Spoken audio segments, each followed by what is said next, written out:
Hello guys, welcome back to Yana Conversations. My name is Muraro Magora and I am so excited guys to be back on your screens. This is February, the month of love, and we are bringing love all the way to you guys. We've got amazing couples that are coming in to share their journey, their love journey, their marriage journey. They'll be sharing with us their highs, their lows, the good, the bad, the ugly, the beautiful, everything in it. So I'm really excited guys. So I want you guys to sit back, relax and enjoy this series. So guys, welcome the Netshivhungululu. Woo! Hey, thank you guys. Thank you so much. You may have a seat. Thank you. Welcome guys. Welcome. I'm so excited to have you guys. Thank you for having us. Yeah, I've been dreaming about this day and also just doing this journey as well. And I'm so glad that you guys have agreed to be part of this. So thank you so much. I hope we're going to have fun. We're going to relax, have a good conversation and talk, But above it all, I listened to your podcast, and guys, they've got a podcast. You need to go on there and listen. It's amazing. I really, really enjoyed it. I think for me, the authenticity that was there, the honesty that you guys shared as well, because I'm all about, I've been on your channel before, and I love honest conversations where we are open about our history, about our failures as well, because I believe we don't have to only share the good, we don't only have to share the success, but we also need to share the failure so that we show other people that it's okay to fail, and your journey as well, as I listen to your podcast as well, it's more of a journey of restoration. It's more of a journey or to give hope also to other couples that, it's okay, I don't want to spill the beans already, but you've shared a story, or rather a journey of restoration, of hope. And since you guys started sharing that, how has been the response? How have you guys felt? I think that's more important. Sure. Are we starting there already? Let's just start there. Let's go. I think how we felt is it's like building a house. Every day it's layering a new brick. Every day it's learning a new thing, and every day it's been a beautiful journey. There's still been, it's not like it's heaven on earth, but there's still challenges. But now there's that alertness of now knowing, hold up, this is something that I should not react to in this kind of way. It's going to break down the house. Let me not focus on it and building. But and you, babe? The response has been interesting. Like you find, like you said, not a lot of couples are honest. Or not a lot of guys and women and wives and marriages are honest about what they're going through. So I think the response has been quite positive from people who've listened to it. Some guys are scared to listen to the last 2 episodes because they were probably relate as well. You see, exactly. But it's been good. I think it's a beautiful thing to do, because the word of God says that all things work together for good to them that love the Lord. I always say that, I don't believe that God causes bad things to happen to us, even in marriage. But I believe He allows it to happen, because He could have stopped whatever has happened in your marriage, but He allowed it to happen.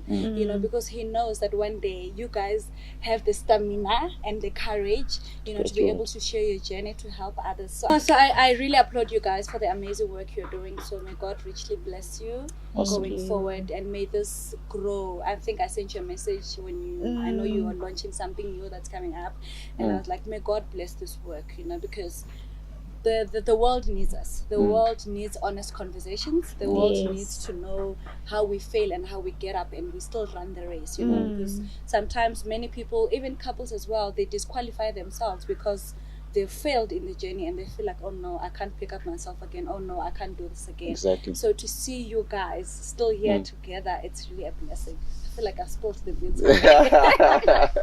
Okay. All right. Before we actually go into your story, I've got a couple of questions that I want to ask you guys, and I want to know. I know you guys. I've listened to your podcast. I know who you guys are, but I want you to just tell our viewers, who are you guys? Okay. You go. Introduce. And we had this discussion, we're like, no, she'll do all the intros and stuff, but it's fine. So we met in 2011, right? I was in the worship team, and I spotted a nice lady in a nice black dress. Oh wow. Right? Okay. And I started to take my shots, and she received them. Wow. Right?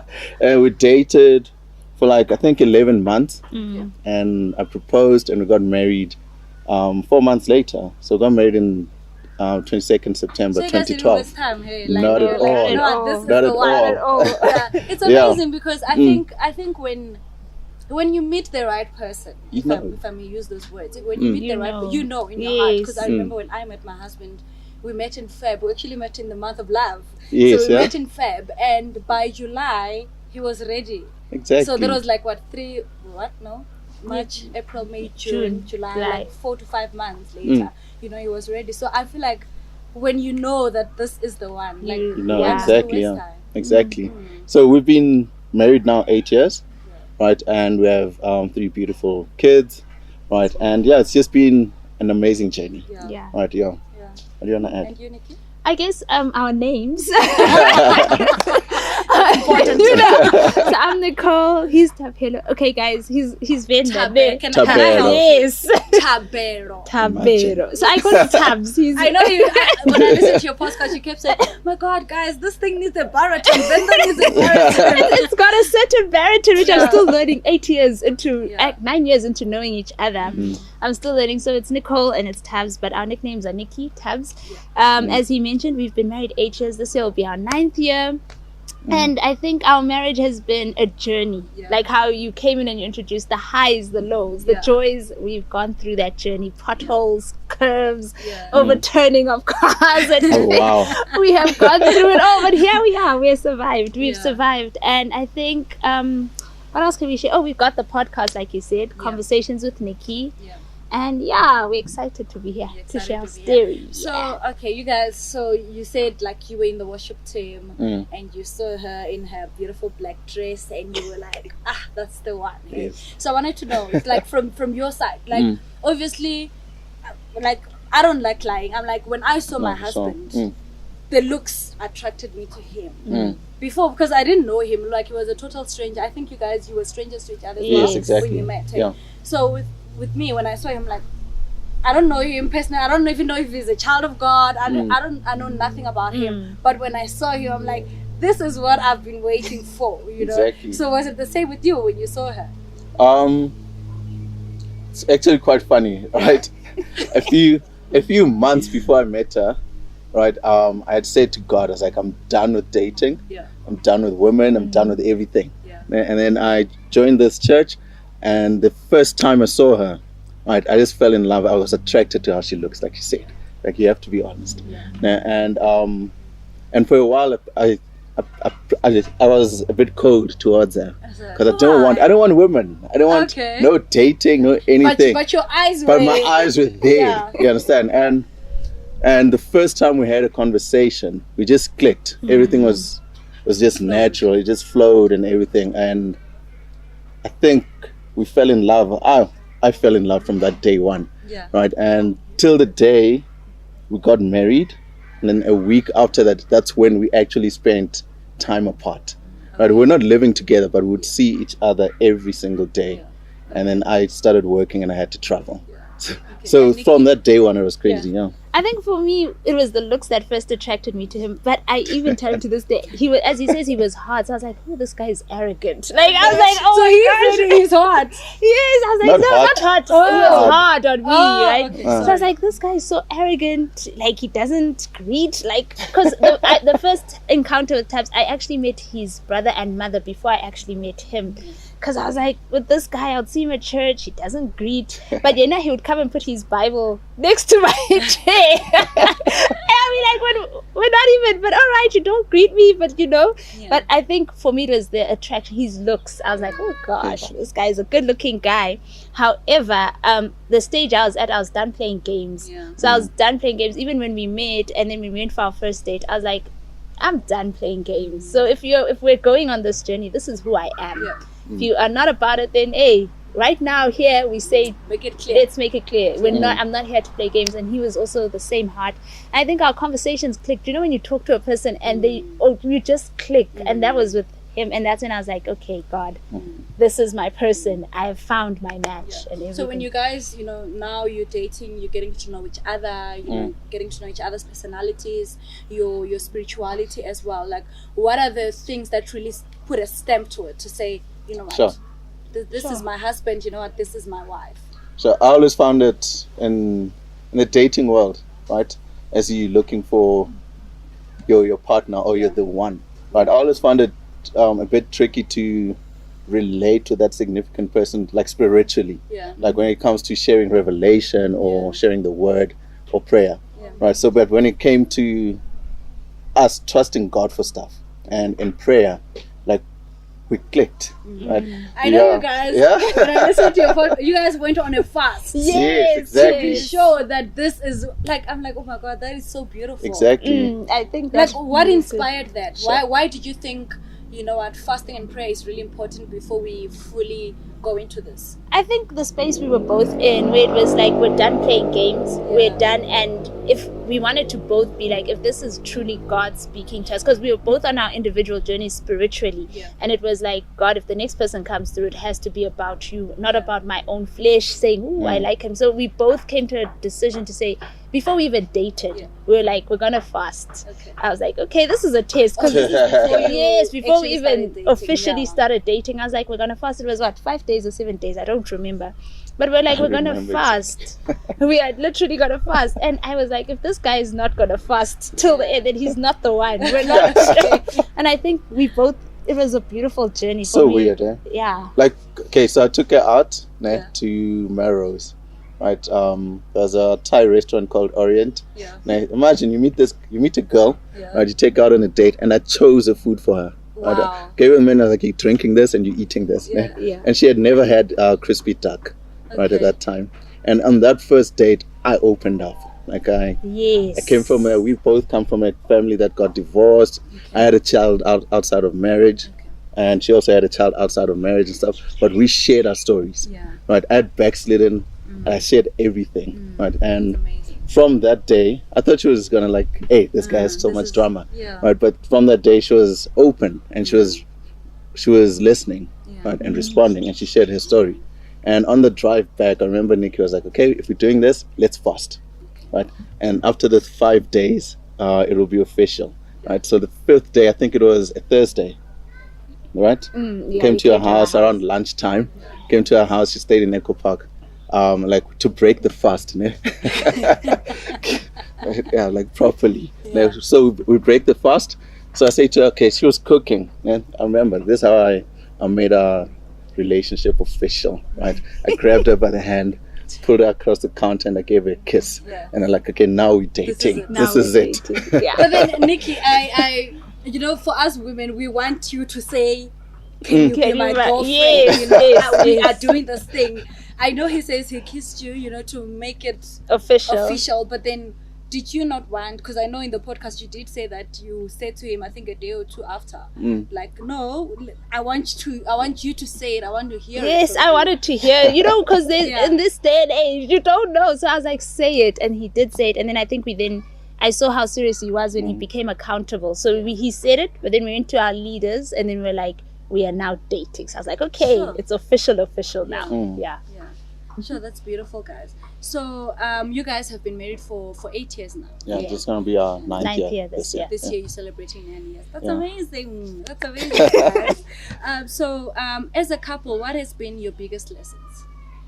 Sure. Before we I think for me, my biggest lesson as a couple is if God's not in it, it's failed. Like anything we've tried to do together has failed if God has not been in it. And not to take offense. That has been one of the greatest lessons. And a beautiful lesson that you've learned? The beautiful lesson that I've learned is learning him every day. Like every day I find out something that I'm like, wow, and I fall in love again. Like it's like, oh God, I didn't know this about him, and I fall in love again. So that has been a beautiful lesson for me. And just for you, sure. Growing, like, we get told, we see this image of marriage, and we always think that when you get into a marriage, it's this perfect thing. But I think the biggest lesson, or one of the best lessons I've learned in marriage, is it's a journey, right? The journey is beautiful as you take it, as you go into it. Right? I always make this example, like if you take the garden route to Cape Town, we always hear about the garden route, but you'll never know the beauty of the garden route unless you're on the journey.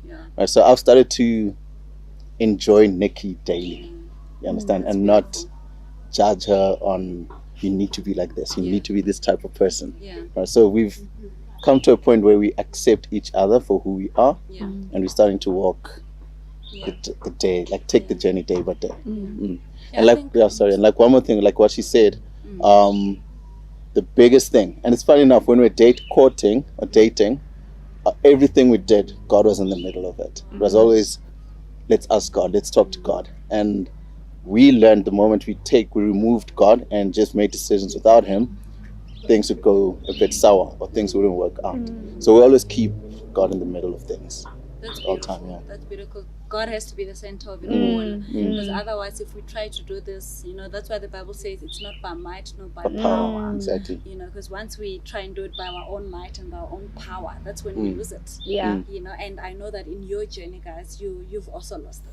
When you removed God in the center of your marriage, that's when things started to crumble down. That's when things started to grow as well. Things that were not there, maybe. But before we get into that, we're still gonna get into that. My last question is, I strongly believe that, some people will say, no, God does not pick, a husband or a wife for you, it's your decision, whatever. But I honestly believe that when the word of God says that He knew me before I was formed in my mother's womb and He had plans for me, I don't believe that those plans excluded my life partner. They excluded the men I'm supposed to spend the rest of my life with, because for me that is the biggest decision of your life, because I feel like everything else flows from also the kind of person you marry, because if you marry somebody who's not going to allow you to follow your dreams, then it means you're stuck in life. So everything else in your life then flows from the partner you choose to be with. So in that being said, I also believe that there's a purpose for every marriage. Right? Exactly. And I want to find out from you guys, what has been the purpose of your marriage? Sure. Sure. I don't want to get too deep into it, but from the first day we met, right? Our pastor at that time also confirmed it. We've always known that God has called us into the restoration space, ministry. You understand? For especially young people, right? Like a lot of people suffer condemnation. You understand? When I had my child out of wedlock and everything, I felt damaged.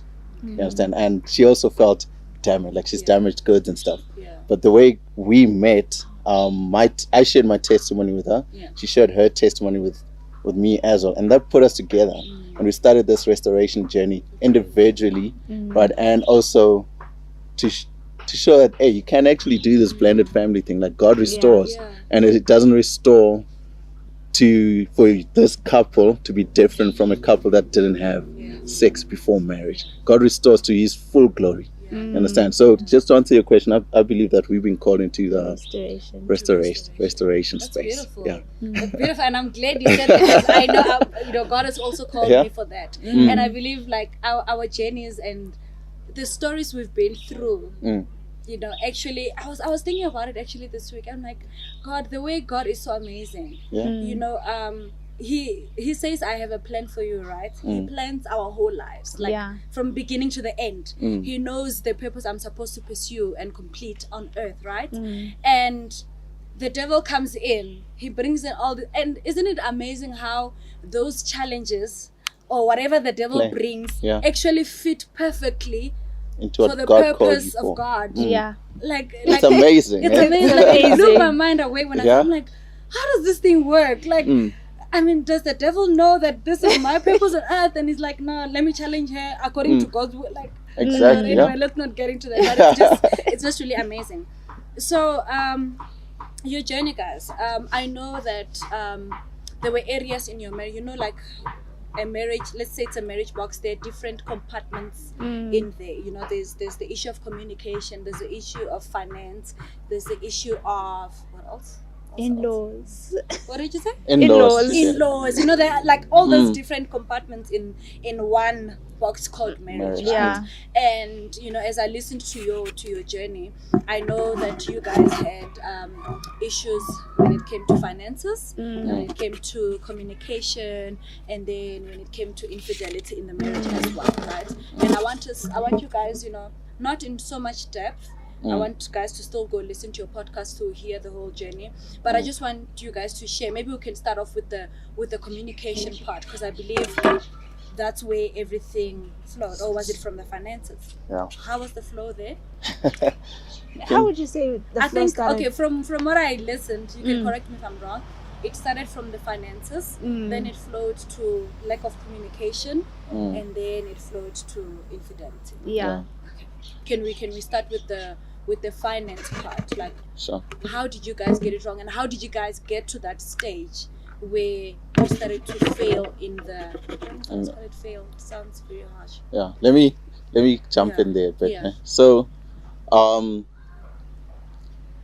yeah, Jenny has been interesting. Yeah. Like, yeah, you guys will listen. Right? But it's the way you are as people, like the way we are as people, like our marriage happened very quickly, right? What is that? Like our wedding happened quickly. Like everyone would tell us, you guys are rushing and stuff. Yeah. But we're all set on what God has told us, right? It was funny, like when we were dating, right? We went to the marriage expo. I hadn't even proposed, and so you're walking around with the other engaged couples and stuff. So we're just looking around because we knew we're gonna get married anyway. You understand, right? And we went to this one stand, and they kept asking us, "Do you guys have a wedding date? Have a wedding date?" And we looked at each other like, 22nd September. Right? You guys had not had any discussion. No discussion, nothing, right? And we're like, okay, cool, 22nd September. So that was our date. And this was in 2011, right? So eventually I proposed, etc. And we're looking for venues, right? I'm just sharing this so you understand, right? So we're looking for venues, but the venues that we found, that we both liked, didn't have 22nd September available. Okay, so Yes. so this is happening at the expo. No, so I've already proposed and all the stuff. I've already proposed and I've paid my lobola. So we're now planning and all the stuff now. So, so we kept looking around for venues, and this one venue we got to. As we got in, there was a couple walking away, right? And every single venue we visited, remember, had no date, had no availability for the 22nd September. We liked this venue. It was in Centurion. As we got in, the lady there was like, you guys are so lucky. The couple that just walked out canceled the 22nd September. Do you guys want it? Yeah. We had no money on us. Like, we'll take it. We'll pay the deposit in 2 days. Went back to God. Like, God, we need so much money for this deposit. By Tuesday, we had the money. You understand? And that was our journey. Like, every single thing that we needed as a couple, God would provide for. You understand, right? And I think from either both of us or myself, we became arrogant in a way, because when we put our minds to something and we have faith on it and we bring God in it, it happens. It's just how God has been with us. That's the power of agreement. Yes, you understand. And it got to a point we got this beautiful house at a good price in a beautiful estate. I wasn't even 30 yet and all that stuff. And as we moved there, I think that's when things started going a bit downhill. Because I, as a guy, I'll talk as a man, I felt like, yes, now I've made it. Right? 300 square meter house, everything. It's happening. We prayed less. We paid less. There was no agreement. We took God out of even with the finances. So like how he started the story. For every time we'd trust for money or whatever that would bring God in, we would come together in agreement and be like, okay, love, this is what I want to purchase. And if the money was too much, it wasn't an instance of saying, I don't have the money. Would be like, okay, you want to get that car, let's trust God, this is how we're gonna save. The moment we had thought we made it, you know how in life you'd be like, okay, promotion at work and everything, I'm too good now to be sitting and doing prayer with my husband. So we literally became, I personally would say, I became so driven by my career, which there's nothing wrong, but I had taken God out of it because I had now said I got here by myself. It was me. My husband didn't help me. It was me who got here by myself. I'm earning this amount of money. So it was like, why should I ask for his permission now in certain things? If I want to purchase this, why should I ask him for his permission? But how I believe that is not how things were before, right? No, there's not at something all. that came in. It came How in. does that? I want to understand, like, how do you get to that state where you now feel like, I don't need him? is it something that has been building, or is it something that just comes in instantly? It's something I would say that builds up, because it's something where you no longer, and that I think, because I feel with marriage is dying to self and serving your husband, and so much more. Like my first ministry would be my husband, but the moment I took my eye off my ministry, and I was like, and I'm not saying there's anything wrong with being career driven, but my whole life was now around my job. I was like, I need to ensure I climb up this ladder. I need to get to a certain point. And at some point I realized I needed him still, but there comes this aspect where you're like, you know what, he's not here to support, he's not here at this moment, yet he'll be at work, or he would have traveled outside. And the devil, or should I say, I would listen to the lies, because people will talk, even friends, they'll be like, you're independent, because I came from a background of being independent. So my default would always be, if Thabs or my husband was not around at that moment in time, the default will be independence. I kick into my independence mode. And then when I realized I climbed this corporate ladder, and Thabs was probably traveling, he was probably in Germany or wherever, but I climbed it and he was not around, why should I now depend on him? So it built up. It wasn't something that came up. It's something where I was like, I could do this and I don't need my husband's help. I could do this, I don't need my husband's help. And it becomes a self-fulfillment thing, as to be like, but baby, we've been building together. And there's nothing wrong, again, I say, with career driven, but then I took my eyes off my main ministry and I was like, this is where I need to go, and everything. And that's where things started. That's where things crumbled with finances. So the communication, there was now lack of communication, and I know at some point in your life you lost your job, right? Yes. And you were not working, and Thabero was the one who was now bringing in the money in the house. And now he started making I listened, and then he started making now decisions by himself, right? Take us through that. Sure. Even if it's not like in detail, there was that season, and this job that she's talking about, it was after she gave birth. She was at home for a bit, and then she built a career, but it was at a hookup that I gave her. So I was touched, bro. You were touched, like, I have this lady now. She's getting herself. Yeah, but anyway, so it happened. Life happens, right? And like what you correctly said earlier, that God allows certain things to happen to mold us, right? But at the time when you're going through it, it doesn't feel like that. It doesn't make sense at all. So it was literally after we just came back from Bali. So went to Bali for our anniversary and for a birthday.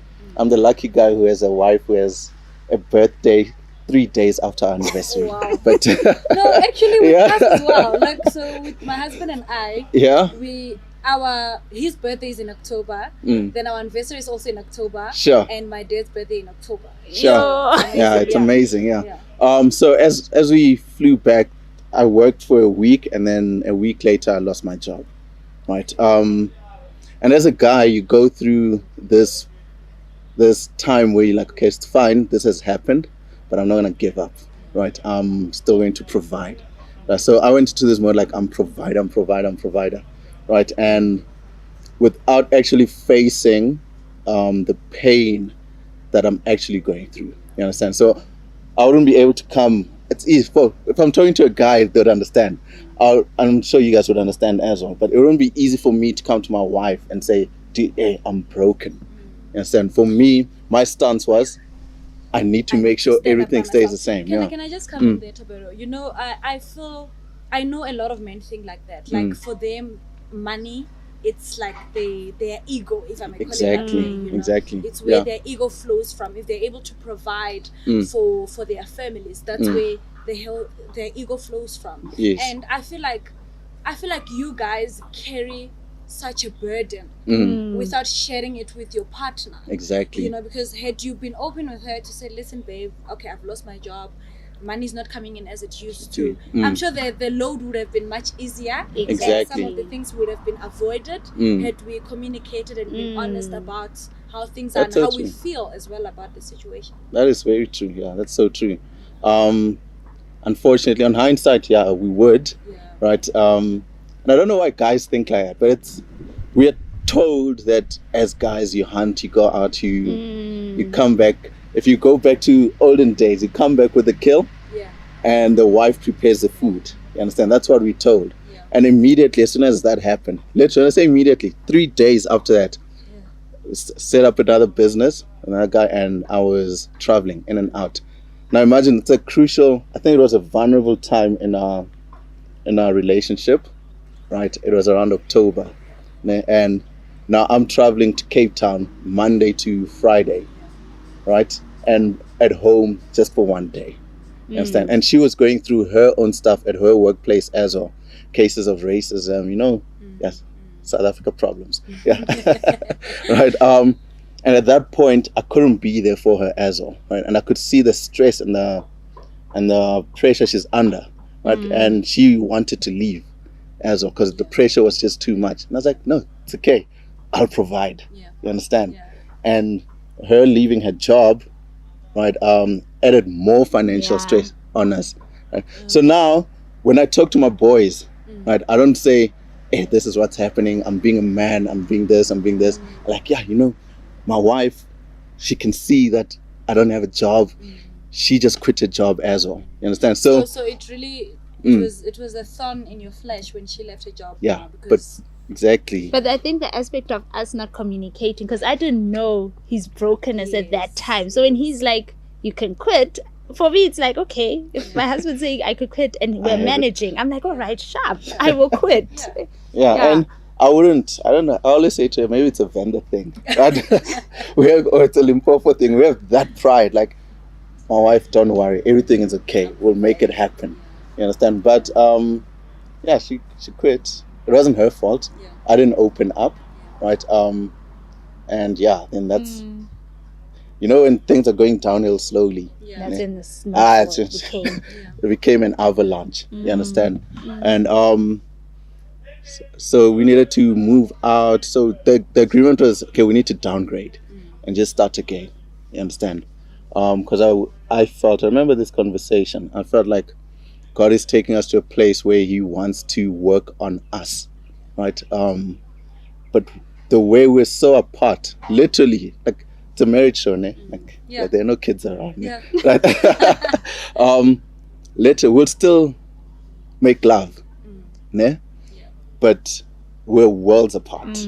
I remember, Nicci, in your podcast, you actually call it love, making love. You said we were just having sex. Yes. Because we felt, there was that marriage or that couple connection. If I'm not the intimacy wasn't there. It was like, you're just gonna fulfill my need and that's it, because we're not on the same road. We're on two different paths. I can see he's broken, but my pride also didn't want to come and ask, because I'm like, but you can also see I'm broken. And I think it was so self-absorbed, where it was about me. I'm hurting, but he's not coming to me. Why should I then go to him and ask him what's wrong? And I think, just to touch back on the men not sharing, I think it's because of how we even raise our children, boy children. I've become so conscious with, when my son cries, a lot of times we tell them boys don't cry, and then boys then I think grow up with this notion that emotions are not meant to be shown. So now when my son cries, even though my husband thinks I'm raising a softie, I'm like, when he cries, I'm like, cry, come tell me what's wrong, cry and tell me what's wrong, because I want him to also, when he grows up, when he's hurting, he can tell his spouse, I'm broken right now. And there's that openness. But I think the way we've been brought up, there's that boys do not cry. You're a man up, you cannot cry. So that I didn't see his hurt. I could see he's hurting. You feel it. As a wife, if you're connected to your husband, you'll feel that, no, my husband's hurting. But I was so self-absorbed with myself. I took, literally, was like, I'm not going to focus on that.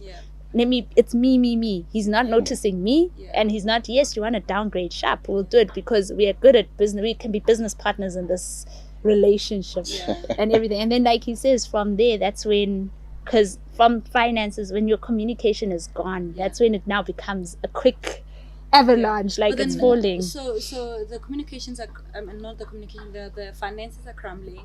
The communication is not in place. So how are you guys managing the household with no communication, and money is not coming in as it used to? So how do you now guys navigate in the household to get things done? So that season I wasn't home, so it was easy, I'd say. No, so it was just like what she said, like I call it functioning. Okay. Like we're just functioning. I knew what I needed to do. She knew what she needed to do. Okay. She knew on Monday, I go to the airport. She drops off the kid, picks them up. When the bills come, we decide what we're paying. So it was just that. There wasn't really sitting down like where we are now and planning and following stuff. So we're playing our roles, but there was nothing left. There was nothing left. We're just functioning. We're running on reserve tank. How a car runs on reserve, that was us. It was, you think you're doing something, but in all essence, we were so now dying. In hindsight now, when you look at just that aspect of finance and communication, what do you guys think you should have done better or could have done better? Sit down and assess the accident. So the way I always use this analogy with my wife, like, okay, we had an accident, an event happened. None of us took time to sit down and say, okay, cool, this is what has just happened. How are we moving on from here? Right. So if we had sat down and just said, okay, this is what's happened, this is how much we can bring in, and planned around it and involved God again, because God got us to a place where we are that placed, right? If we did that, a lot of things could have been avoided. And how important is when it comes to finance? Because I know finance is a big thing in marriage. It's really a big thing where if we don't communicate about it, if we don't plan properly, then we are just two individuals doing our separate things. Exactly. Because I know, families, they structure finances differently. Some people get paid one account, they do things jointly. Some people still get paid separately and share responsibilities and whatever. I don't know if you guys are comfortable discussing that, but what works for you? What has been working for you guys? And do you guys sit down, we plan, okay, this is January now, what are we doing for the month? Like, how do you guys handle finances in the house now? I think now we sit and we budget. It's now like, and we've now coined this new term that every rand has a name. So if money comes in, we say, if it's coming from my side hustle, whatever, we sit down, we budget based on our salaries of what's coming in. But business wise, we'll still sit down and we'll allocate the funds. We'll be like, this is going here, this is going here. We pay each other our own allowances and then we allocate still. But I think it's the sitting down and planning what you're going to do with the money. And that has worked thus far. Yeah. That has worked for you guys. And it obviously helps the community. Because, obviously we can't be so focused on finances and we don't get the communication right. Right, exactly. Like exactly. It works hand in hand. No, that's true. Oh, that's beautiful. Okay. So my next question would be, so you guys, we're gonna move now. We've spoken about finances, we've spoken about communication, and we're going to go into the aspect of infidelity that happened in the marriage. And before we get deeply into that, so in your podcast, you guys, you talk about a lot about your backgrounds, generational curses, generational blessings as well, and the history of your parents as well, and how they've played a role, in your marriage. And maybe just to take it back to finance and communication, do you guys feel like your parents' marriages ever played a role in that? I'll like speak. Background things, the pastor's kid things. I know. I know, yeah. But anyway, growing up, you see how your parents are and everything, right? So, like on my side and my wife, both our parents went through a divorce and stuff, right? Sure. When I talk about, I don't like, because you deal with generational curses. Once you know why you're struggling with stuff, it's always good to always go back and see, where am I picking this up from? But you have to deal with it and move on. You understand? So that's where I am as well. But I'll talk about it because she's picked up things. I've picked up certain behaviors and patterns or attacks from the enemy that happened to my dad as well, right? And it would come through finances, right? And lack of communication, obviously. So what happened with us, I could say I saw it happen to my dad as well, in a way. So in that aspect, I'd say it's generational stuff, or knowing what your father has gone through. It's very important because it helps you to live your life better in a way. I think you need to be. as a person, we don't have to be blind to our history and yes, the people that that's have a gone way. before us, because there's definitely things we pick up from them. Definitely character traits that we pick up. So, like, I look at myself sometimes, I'm like, oh my god, I sound like my mom. I'm acting like my mom because I've seen this. It's like, oh my gosh, it's like you're having a deja vu moment because you've seen it before.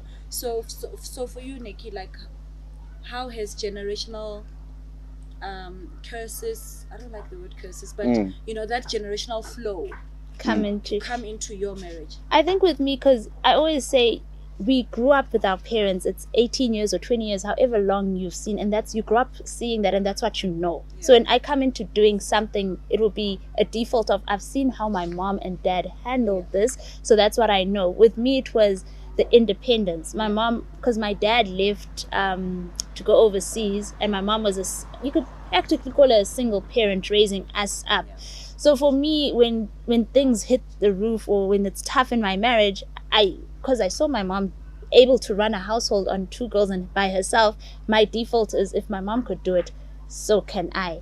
And then obviously it's not in marriage, there's no independence in the sense that I'm running this by myself. It's something, so that would then obviously bring a rift. So it's something I saw my mom do, where I was like, oh, okay, when she could do it, I can do it, and it's all I knew. And even when it came to finances, on how my parents would budget and so forth, because my dad stayed overseas, my mom in the UK, so you never see your parents sit down and budget. You never see them sit down and be like, this is where we're allocating money. I think growing up, and I don't want to say black households, but growing up in the household, there was no talk of money. Money so you was. guys had to teach us, and I think for many of us, not just for you guys where your parents separated, but for me as well. I don't remember seeing my parents sitting down, and unless they did it in their bedroom. But we are never taught how to budget. Well, I don't remember being taught how to budget, how to plan for your money, how to plan for the future. It's something that I need to learn now. Exactly. With my husband. So you guys also had to teach yourselves. We had to teach ourselves that this is how we are going to do it, and we are intentional of even teaching the children. Money is not a secret in the house. It's money has names, and this is where we're taking, so they know also when they grow up, they're able to be like, I know how to do with my money and everything. So can I just add something there? Like, I know we say we don't like using generational curses and stuff, but what's a fact is the devil, Satan, has ways and strategies to attack a family, right? And we know the enemy doesn't change his strategies. You understand? And the same strategy that he used on my grandfather, on my great-grandfather, on my father, he'll try to use it on me as well. So as a Christian, you need to know what the enemy's plans are against us. You understand? And even though in the Bible says we stumble upon snakes and scorpions and stuff, everything is below us, is beneath us. You understand? But you need to know how the enemy is coming at us, and what strategies is using. And sometimes, like, I knew, like, my dad went through this, I won't go through it, right? But I found myself dealing with it because I was ignorant. How do you deal with it? Hey, you break those curses, but practically you have to identify, and I'm jumping ahead, right? When we were going through, I don't want to say the details, when we were going through that rough patch, Nicci said she started writing down, she started listing down curses that she had seen on her side of the family and also on my side of the family, and they started praying against it, like breaking it. And you have to do that. You listen, like there was infidelity in my house, or there was polygamy. There's a polygamous spirit in my family. That spirit we break that spirit, and you walk away from it. You understand? So that's how you deal with it. To consciously identify it in order to be able to deal with it. Exactly. And it really needs somebody who's also really present in their marriage to say, you know what, I see this thing. And I think there's nothing worse than being with a partner who's not present. Yeah, it's true. That's true. And you are one. I think I remember sharing with someone that it's easier, especially for us who are children of God, it's easier for us to deal with the demons of our marriage when we are both carrying the cross together. Exactly. That's powerful. Because once the wife, which in many cases you find that the wife is more spiritually, fighting the demons of the marriage and all of that. But once we both come into into one agreement and standing to say we are going to carry this together, Exactly, then yeah. the load becomes much easier. Exactly. And it's easier also when you have misunderstandings in the family. I feel like it's easier. I remember, I'll give an example with my husband and I. We had a disagreement, and it was bad. We were not talking and all of those things. But what I loved, afterwards, after we had spoken, I realized that I was praying that, Lord, help us to fix this thing, help us to be able to sit down and talk about this. And what was so beautiful about it was that my husband was praying the same thing, prayer. although we were not talking. Nice, but both of us were praying that, Lord, help us to solve this thing, because we really want it solved. And when we actually sat, when we sat, we were able to go deep, and we actually realized that the issue we were dealing with was actually generational things. Sure. Yes. We were both, we grew up in different setups, different families, and different ways of doing things, different ways of also dealing with siblings and family. And once we started to talk about, we realized, you know what? The problem is not us. It's this thing here. We're coming from different backgrounds. Therefore, we now need to come up with ways that work for us. Not what has worked for Haratando and Hamagoro. What works for Muraro and Rendani. Exactly. You understand? So we both had to be present and be aware of our upbringings and be able to now come up with what works for us. That's beautiful. And has that been something that you guys have also had to do? Like, let's come up with what works for us. We've seen how our parents have dealt with this. It didn't work. So now us. Yes. No, we've actively and intentionally have done that. Even comes to Christmas holidays, where we've been like, it was a difficult talk, but it was like, yes, this is how it's always been in families, but we need to start Nicci and Thabs' own tradition. We're not going to do it how Mang and how our families have done it, where it's like I'm like, no, let's create our own thing, because it's our marriage is our own purpose. We don't know my parents' purpose, Thabs' parents' purpose. They had their purposes to run. Our race is a different race, and we need to start defining how our race is going to be, and not base it on what our parents ran or what his parents ran and stuff. Sure, that's beautiful, guys. Okay, so we're gonna go deeper. Let's go deep. Go deeper. So, one of the things in your marriage, maybe just to also let the people know that you guys have been married for 8 years, right? But there was a point where you guys separated for almost 6 months. 6 months, yeah. Yeah, it felt like a year. Felt like a year. See, I did my homework. You guys separated for 6 months. But here you are today. You guys are still together. God has restored, what the enemy had stolen, and also what you guys had given away to the enemy. Sometimes we feel like we always blame the devil. No, the devil did this to us. We gave it away. We opened that door. But God is beautiful. He restores when we allow Him to. He restores, and that is what you guys, that is what He has done for you guys. So I wanted us to talk about the infidelity. How did that impact your marriage? And just take us through that. So I think you can start this time. Sure. I think you asked us how it when I found out, I think it broke me. You wanna go stay first? About how should we start how the infidelity started, how it crept in? How we got there. How we you got guys there. have been having a good marriage, right? Yes. And then the infidelity comes in. Is it how did it come in? Sure. I think the how, you can answer the how. Sure. Even though you're asking deep questions. I will answer the how it felt. Yeah, no, it's not too deep. Not too deep. I think it's just sin, eh? So we're talking about like, was it influence? Yeah, right. Like was most it of the time, crowd you were hanging around with? What was it? No, I think it's a decision that I took. Okay. You understand? And like you mentioned earlier, like we like blaming the devil. Yeah. Like I've gone past that whole thing of always blaming my surrounding or blaming my friends and stuff, because we would do counseling and stuff, and the pastor we're doing counseling with, he had advised us like, no, you mustn't hang around these people and all that stuff and everything. But at the end of the day, I'm an individual. You understand? I make a decision. Right? There will be influence, right? But my friends aren't holding my hand and saying, hey, text this lady. Right? They're not there when I'm messing up. You understand? But can I just come in? Yeah, you can. I understand that we we at the end of the day you make the decision. But I feel like, you know, besides the how should I say it, besides the physical influence, I feel like there's also the spiritual influence as well that comes in, you know. As much as your surroundings does not make you make decisions, but your surrounding also has a spiritual influence.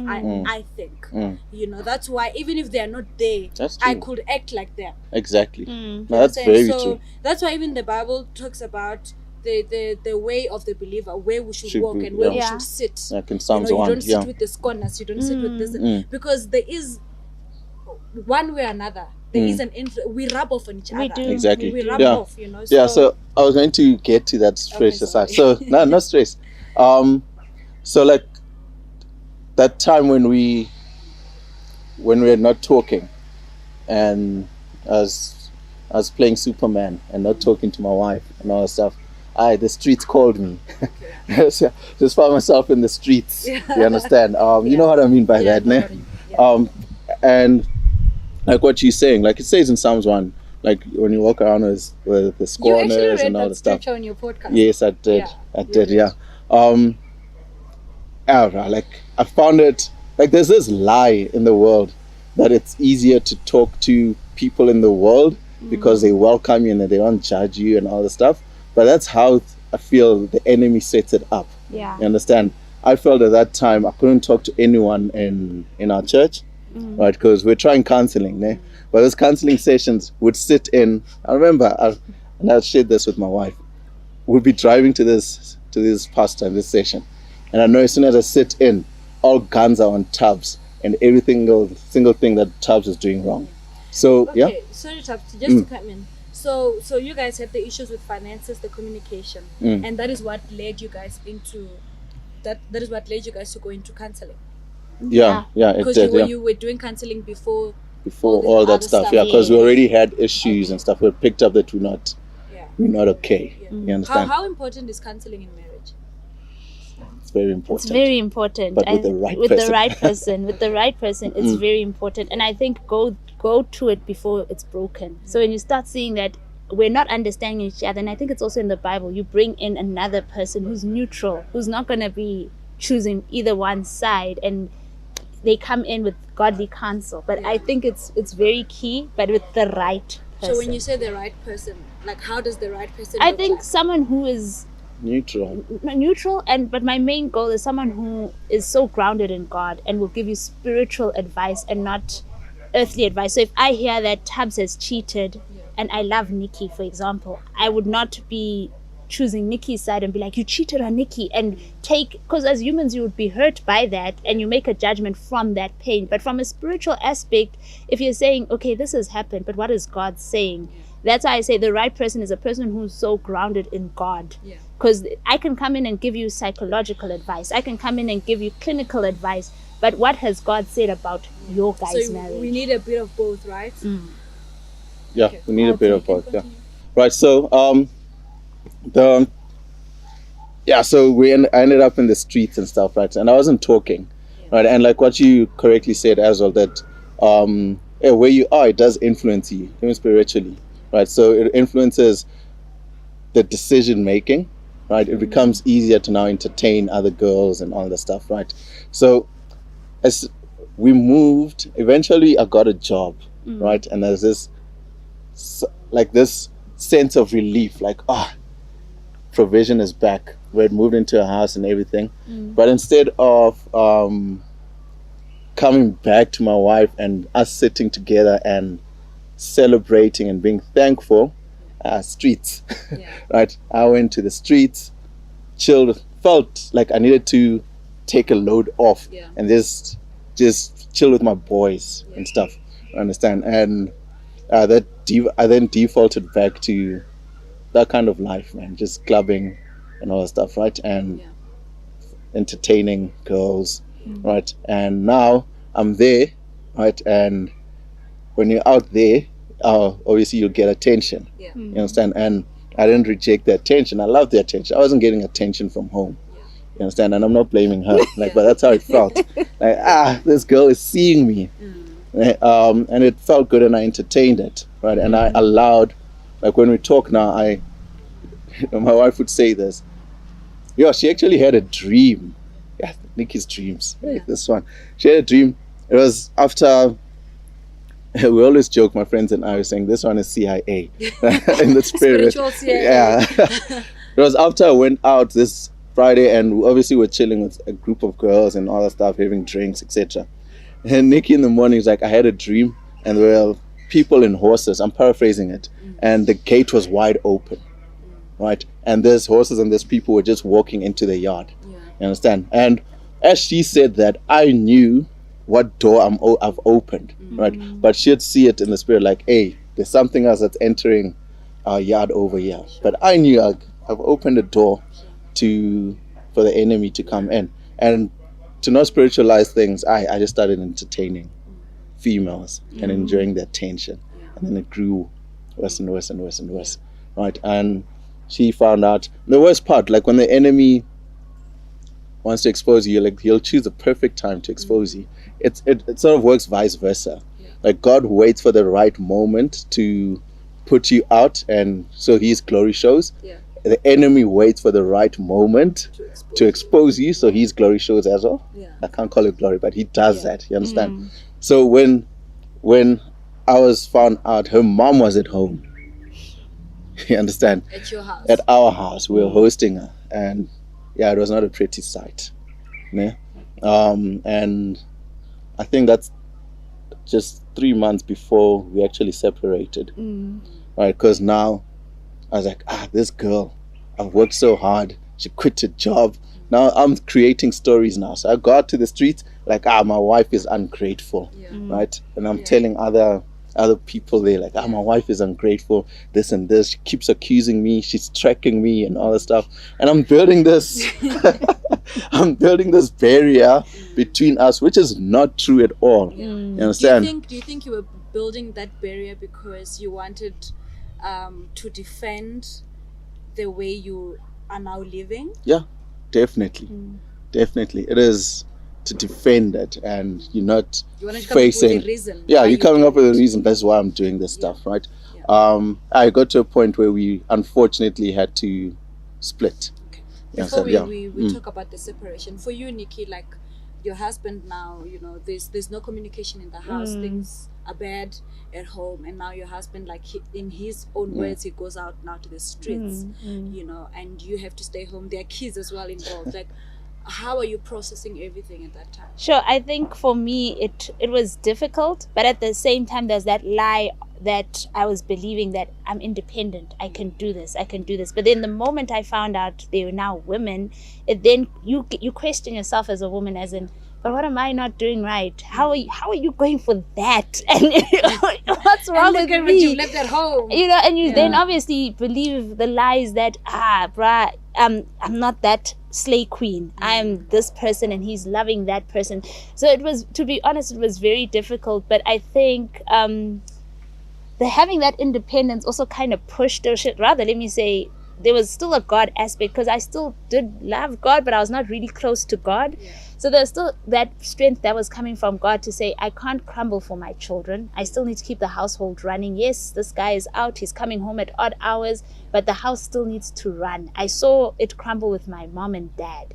I saw how infidelity hurt my mom, and she was in depression for quite a long time, but it affected us as children. So I cannot bring that to my children. I'm still going to keep moving, but I was moving in autopilot, because in autopilot, as in, my heart kept breaking. As a woman, you tell yourself, I'm strong, I've got this, but when in all essence I was never strong, I never had it. But I think the infidelity for me, it broke my self-esteem. It broke me down to a point where I really didn't even care how I looked, because I was like, if my own husband is not seeing me, what's the point of even putting in effort and everything? So I played along. I was like, sharp, go live your life. And there's still that go live your life, but I think it was a build-up. There was a build-up, and it's a build-up on lies. Build up on, I've got this, I can do this, but I was not dealing with me and everything. And obviously that's when the break happened. It was not And it was over a small thing, but I think it crumbled because there had been so many issues that we're just putting under the carpet, not dealing with it. Even when I'd confront him and he'd be like, no, it's not happening. And as a woman, you'd be like, okay, no, but I love him and this is all I have. I want to try make this work, but I'm trying to make this work on my own. I'm not trying to make it work with him. So it's like, no, but I need, and what will people say? There's also that, what will people say if this happens or if this comes out? And it was just, but yeah, that for me, it broke me, but it broke me in a good way, which we'll talk in deep when we go in deeper. In your podcast, which I listened to, you mentioned that, when it happened I think it's the first time when it happened, you, in your own words, you said you took his mistakes and you threw it back at him. Yes. Like you were not willing to accept that, what, he's saying it's a mistake and I'm sorry, but you took that and you threw it back into his face. What did you mean by that? So what I meant by that is I didn't cover my husband. So what I did is I went and I was like, all right, you are doing this to me. Your mom is going to know. Everybody's going to know who you are. Like, you're a cheat, you're a dirtbag, you're this. So literally I spoke the words, because you know how our words have forming power, like our words create. I told him who he was at that time and how I felt at that time in my anger, and I literally was like, yeah, you're saying it's a mistake, but this is what you've done and I'm gonna let you know this is what you've done. Yes, and shame, he came with a sincere heart to say I'm sorry, but I didn't take that sorry. I literally was like, no, you've hurt me, and in the way you hurt me, I want you to feel it at that very moment, and I'm going to throw back everything. I'm going to expose you. You're thinking this is, I will expose you, and that was wrong, because in retrospect, it was in anger, and it was, I was not covering to be like, he's come sincerely, and in that hearing, I'm sorry, I should have taken that, I'm sorry, and be like, okay, let's work through this. But then in that space that you're in, in hindsight, like when that was happening, do you think you could have acted differently or better? I think I could have acted better. With in hindsight and where we are and where we've grown as a couple, where you realize he's not the enemy. He's not the enemy. What came in was infidelity, which is a spirit. That's the enemy. Like if a snake comes into your house, you're not going to hit your husband. You're going to hit the snake, because that's what has intruded into your thing. So I think now, had that happened, it was going to be, we sit down, we address, look, this has come in. What's happening? Where are we lacking? Where's the weakness? Let's find the weakness. Love, are you enjoying the attention too much? Am I not giving you enough attention? Let's work it through. But back then, obviously, because in hindsight, I was blinded. I was fighting him. I was not fighting the intruder that came in. The intruder that, like the snake that came into the house. I was like, you've brought the snake, but I'm going to hit you for bringing that snake as to killing the snake. So in retrospect, I think if I was that person now, back then, I'd have reacted totally different. I'd be like, okay, what have we brought in? Where are we lacking? What are we not doing right? Let's identify it and so forth. It will take a lot.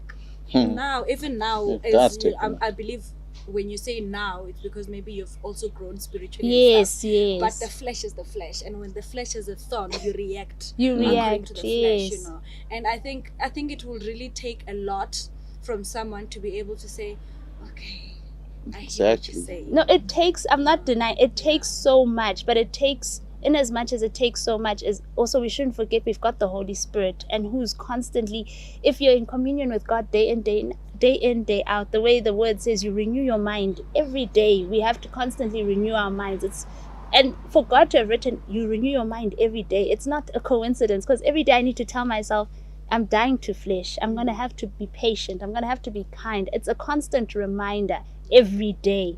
And it's difficult, but it's something that as humans, I feel if you've got the Holy Spirit, it makes the journey all much more easier. If you are intertwined every day, you are with God, it makes it easier, because there are times when he now says certain things and I want to react. I see myself and then I just feel a tap, as in bite your tongue. Or at times I just do this physically where I'm like, zip it, it's not worth it. It's really, in as much as my whole body will be wanting to be like, there'll be a little reminder to say, it's not worth it, zip it. But that came from spending so much time and keep spending fellowship with God, for the Holy Spirit to be able to be like, zip it, that's not worth it, calm down.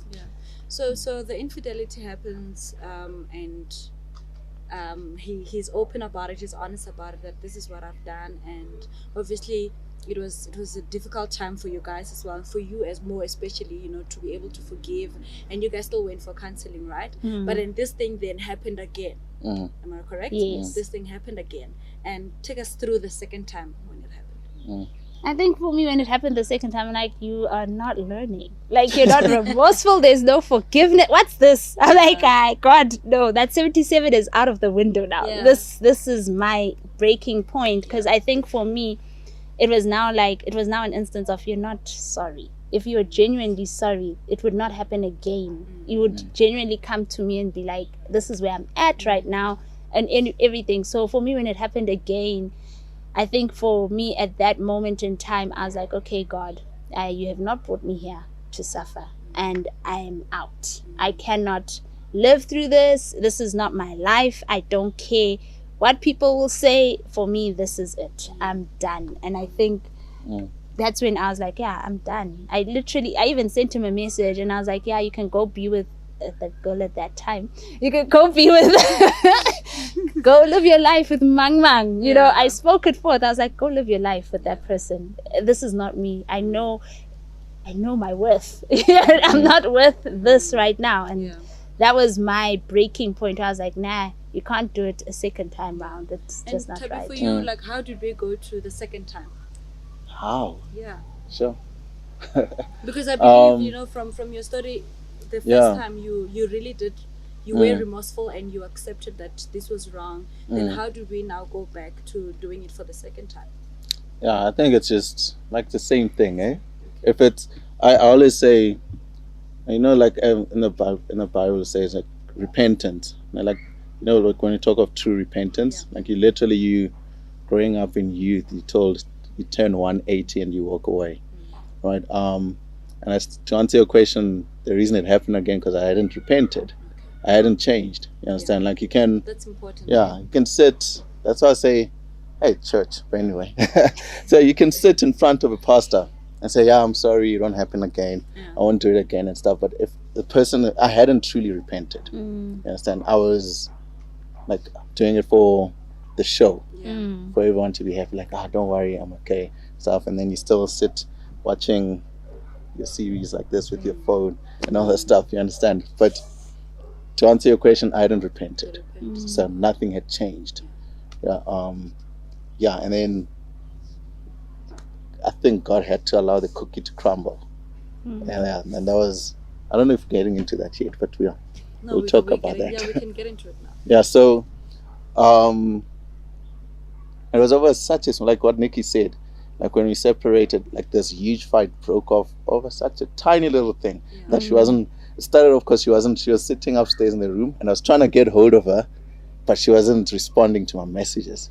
And I got angry, she got angry, and from that day, I don't want to get into the details, right? That day she left, like, and when she said she left, you mean she packed her bags and left the house? Left the house. Luckily, the kids were not around that day. And I was like, shucks, now I've done it. Now I have to face my demons. And for 2 weeks I begged her to come back. And then I saw Tyler Perry's movies like in real life. She was an angry black woman, like proper. So what can I say?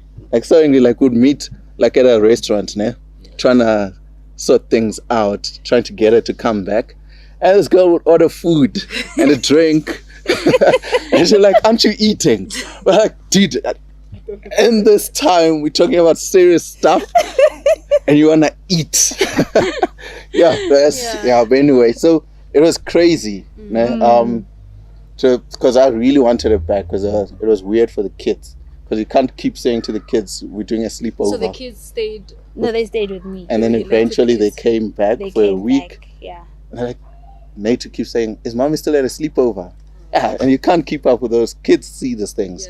And then eventually we separated, which was the toughest time of life. Right? Just very, very briefly. From my side, I could say at that point, even for us to separate, I can't say it was God's will for us to separate. I think it happened because I was away from God. Right? And I think for my wife as well. right? But God used that time to bring us back. Because now at that time for me, I wasn't praying. I wasn't. Before, like during the build up to the separation and in the and was separated. I wasn't praying and stuff. I remember 3 months into the thing, I was in a really bad spot, né? And I'd now moved back to my dad's house, right? Because I wasn't talking to anybody. You understand? And for some reason that day, I had no cash, and I needed to get to work. And I was like, God. It was the first time in 3 months I literally spoke to God. Like, when you're on your own, you'd still talk to God randomly there and stuff like that. I hadn't spoken to God. And that day I spoke to God and stuff, and I think I started reconnecting back to God, and I started healing in a lot of areas within myself. You understand? And I think we started talking then as well. Like after two or 3 months. 4 months. After 4 months we started talking. Yeah, but that season was tough, right? For you, Nicci, like that season of separation? Sure, I think the first half of our separation, I was an angry black woman. Typical angry. I was angry. Like, I've never seen myself in that state. It was anger mixed with hurt. No, but the grieving only came later. So I was still angry. You know when they say separation and stuff, it's a process. You go through different stages. One day you're happy, one day you're sad, like one day it literally feels like death. But this person is not dead. You know that person is still there, because I'll see because I even blocked him. But people would send me pictures. They're like, we see Thabs is here. And I'll be like, why are you showing me these things? And so for me, I think my first stage of the separation, I was angry. I didn't process the hurt. It was more so very angry at Thabs. I was enraged, because anger is actually a small word. I was raged. I was at a point where I was even like, I could plan his death. I could sit down and be like, I want a hitman to actually go kill this person. That's where I was. I was angry. And then are you angry at him? Are you angry at God? I was angry at God. I was angry at Thabs. I was angry at life. I was like, this cannot be life. I cannot live through what my mom and dad have gone through, and now I'm living it again. I was like, no ways, God. This is not life. So I was angry at God. I didn't talk to God in the first 2 months. So your anger, sorry to cut you, your anger towards God, is that, Lord, how could you let this happen? Oh Lord, how could you let me marry him? Like, it was where are your thoughts? Mixed emotions. How could you let this happen? How could you let me marry him? You say you know everything. So if you know everything, why did you make me marry this person? If you knew what I've already gone through with my parents, why would you bring a repeat into this life of mine? So it was mixed emotions towards God and everything, until God broke me. Like, God, and that's why I say the brokenness helped. Like, God broke me in the midst of me giving a presentation at work. So I had not dealt with emotions, and I was going to a counselor, but this counselor even gave up on me, because she was like, you've got such a brick wall, you're not allowing yourself to heal. I'm like, I don't need it, I'm fine. At work, giving a presentation, I start crying, like a tear drops. I'm like, what's going on? Mid-presentation, I wipe my tear away, and then the waterworks now start. I'm like, what is going on? It was tears I could not control. So in all this, in the 2 months, I was able to control it. No one at work knew I was separated. The only people who knew were my family and my friends. Everyone else did not know what was happening. But I was able to put a poker face, go to work, still show up, still be okay. But that day, for some odd reason, I was now not in control. So I cried. I remember the boss was like, now you can go home. You actually don't look okay. I cried the whole way from the office, from Johannesburg to Centurion. Whoever saw me on that highway must have been like, oh, this girl has lost her parent. I think at that moment, I cried like someone had died. Picking up the kids, I remember wearing shades so they don't see my eyes, because my eyes were swollen from crying. But the tears were not stopping. I was not in control.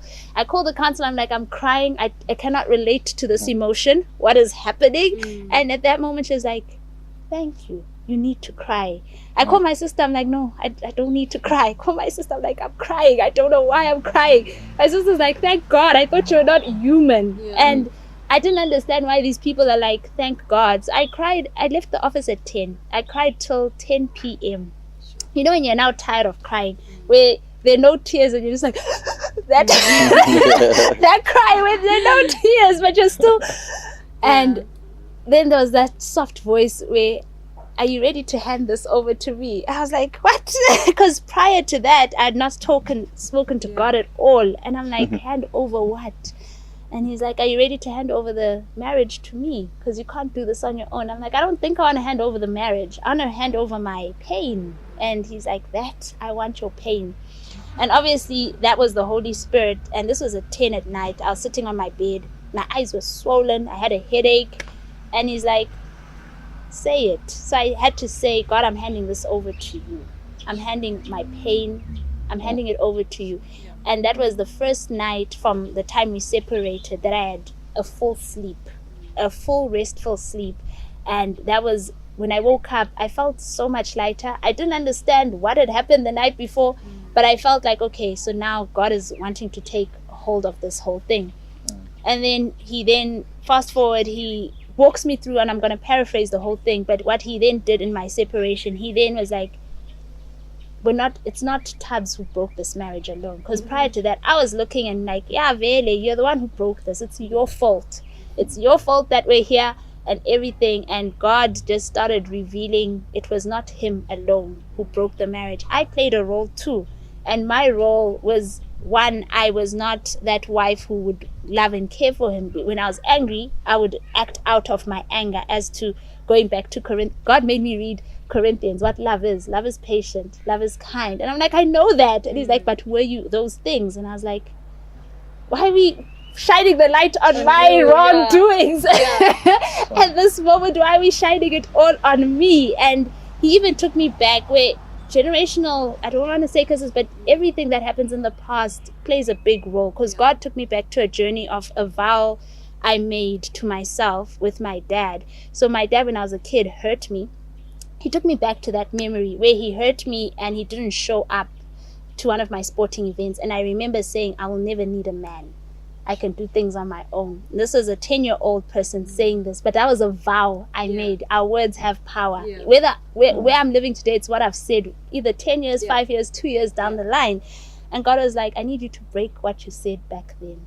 Because now you lived it in your marriage. You never need a man. And Shem, I did. My husband tried to be a man, as a man is to provide. He tried to be that person to protect and provide, but I was resisting that because of something I had said 10 years or 12 years back, and I kept resisting it. I kept pushing it in as much as he tried to pour out his love. So there God showed me that there's another area that you did wrong. You didn't play your part, because he was trying to give me all that love, all that caring, and I was resisting it because of things I had said in my past. And he's like, I need you to break that. So we went through a journey of him fixing me in him, and I had to repent. It was me repenting and like, sure, God, yes, you gave me Thabs' heart to steward. The heart, when I married Thabs, I promised, these were the vows I said, I would love this man through thick, through thin. And I'm sorry, God. And he's like, right, I need you to go read the story of the prodigal sons. Because I was like, okay, I'm good. I'm now okay. It's like a whole session with God. Yes, I'm like, I'm good, okay? I don't need, you've healed me, I'm good. I don't think the marriage side, God, I forgive Thabs. We don't have to get back together, ne? And God was like, no, need you to go read the prodigal son. I'm like, I know the story of the prodigal son. Like, yeah, this kid runs away and now he comes back. What relevance does it play? I think for a week I ignored it until it kept coming up. There's an app I read my books on, and this book kept coming up about the prodigal returns home. The prodigal returns home. I was like, okay, let me read it. Long story short, it's obviously, you know, the story of the prodigal son. And God was like, in this time, it's not that I want you to get back to your marriage right now, but I need my son back home with me. So I'm like, what do you mean? Is Thabs not praying wherever he is? No, what's it? I'm like, why do you want me? Why me? He's got a mom. He's got a dad. Where do I play this role? And God was like, I can't move in the physical. And right now because you're his wife, I see you as one. And you're covering in the spirit realm over your husband carries more weight than what his mom's prayers will or what his dad's prayers will and everything. And I need you just to bring my son home. I'm like, okay, what do you require? I'm not going to call this guy. Like, God, you cannot put me in that position. And he's like, no, you're gonna start praying for him. Just pray that, soften his heart. Just pray scriptures. So there were different scriptures I would pray in the morning. And bear in mind, I had not prayed for Thabs in quite a while, with the things that were going on. Even when we were married, I had not actually sat down to pray for my husband. And God was like, I need you to pray to soften his heart, and that he can hear from me.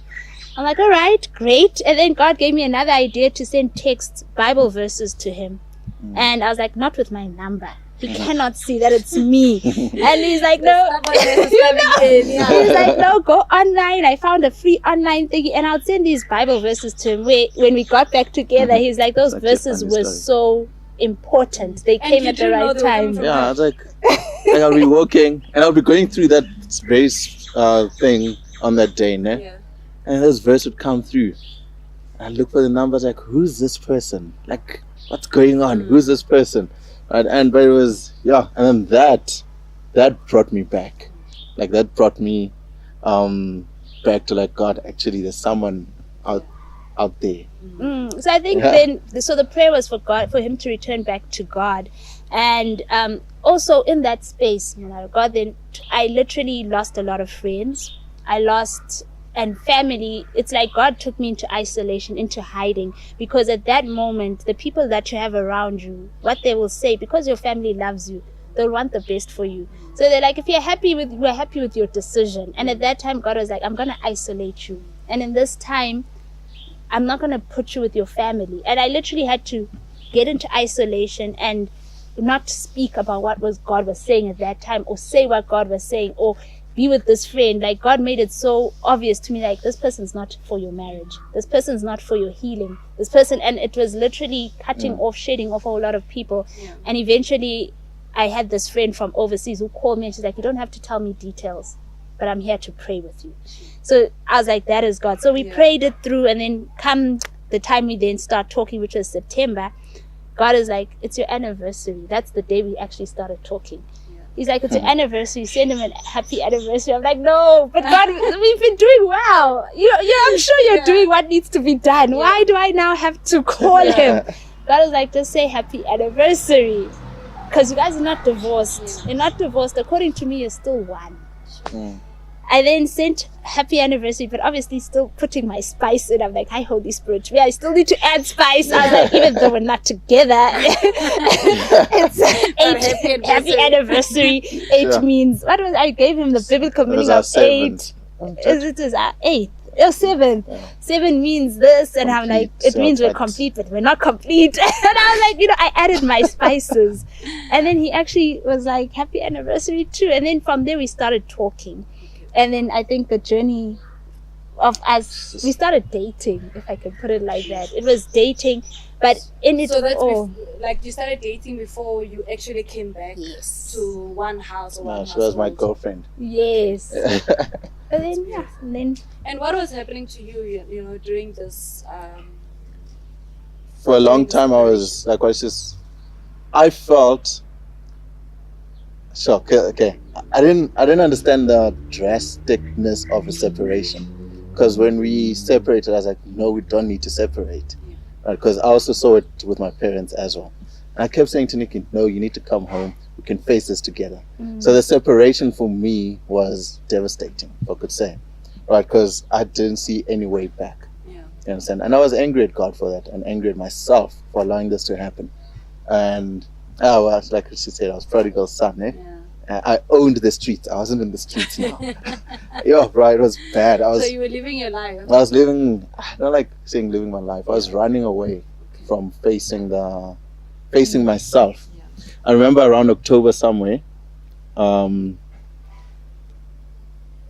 lying. Since the separation, there wasn't a day where I spent time alone. You understand? Like, where you sit alone and you actually, let me not say even pray, like you literally face your life and face the things that are happening in your life. So you were running away from from doing that, from finding myself in a place where I'm alone. It only happened in December. Like literally, I was either around friends, family. I never allowed myself to be just one man, right? But around that time, September as well, I started connecting with God for some reason. And it's weird. Like that time, I said I was at my dad's house. I had no cash, and God was like, "No, just request your Uber." Right? The guy that came through was an Uber driver. A young man who was a pastor. And as I came in, he's like, "Yo, I feel like I need to drive you every single day. Sure. You don't have to pay me now. You'll pay me month end." Sure. So every single day, that young man would pick me up at 6:00, and we'll worship in the car and chill, and we connected, right? And that was also around the time that she was sending praying. the hidden Yes, messages as well, yes, the yeah. scriptures and stuff. And I started connecting with God like that, right? And I had to go through a time of forgiving her and forgiving myself, right? And literally asking God, like, what happened? Sorry to catch you there, you say you had to go through a time of forgiving yourself and forgiving her. What are you forgiving her for? For allowing this separation. Because I know I messed up, right? I had messed up. But I really, the 2 weeks where she was angry black woman, I really didn't want her to, I didn't want her to be gone. Okay. I wanted us to face things together, because the separation for me was not the solution. Yeah. But God saw it somehow, right?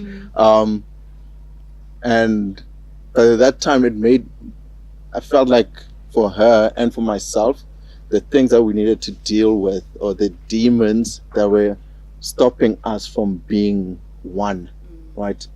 We're able to deal with them separated, because God was able to deal with me and my selfishness. You understand? And obviously with her stuff as well. Because then when we got back together, like literally, I felt like a whole load was lifted off us, basically. I felt like in our marriage, when we got married, yes, we got married in the church and stuff, but there was a lot of expectation, right? We had painted this picture of how our marriage should be, right? And we judged each other based on this picture, So which when was you were not not even fulfilling biblical. that picture, Yes. then it brought fights between the Between two us, of you. like she was like, "But you're not being a husband like this." Yeah. And I'm like, "But you're not being a wife like this." Yeah. You understand? And what that did, I feel like now there's no pretense, Yeah. and I've got my friend back, right? And not a wife, not wife Nicci.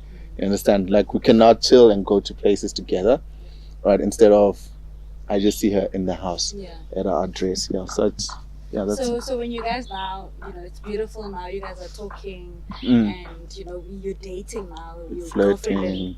What, you're flirting? Flirting, we're doing all our it's weird all stuff. Nice, so you decide to let's put this thing together. Let's go back to the original plan that God had for our lives. So I want to know, like the first day that you guys. Let's tell her. You want to say how it happened with you? Oh yes. Like cleaning up.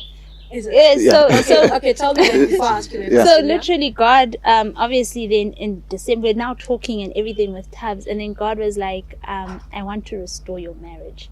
I'm like, he's like, yeah, I want to restore your marriage. I'm like, all right, great, God. And he's like, do you trust me to restore?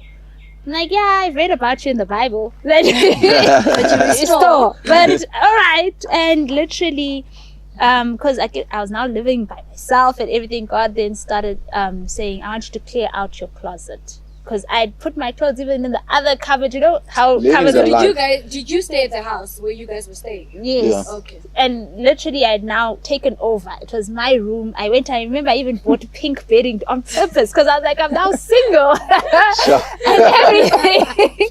And literally God was like, I need you to now prepare for Thabs to come home. The same way when the prodigal came home, God, the father was like, take the best thing. I'm like, really, God? And then, so in November, he was like, I need you to put your ring back on. I'm like, Thabs is not even putting on his ring, and you want me to put my ring back on? And he's like, physically, that's a symbol of your marriage, and I need you to just trust me in this process.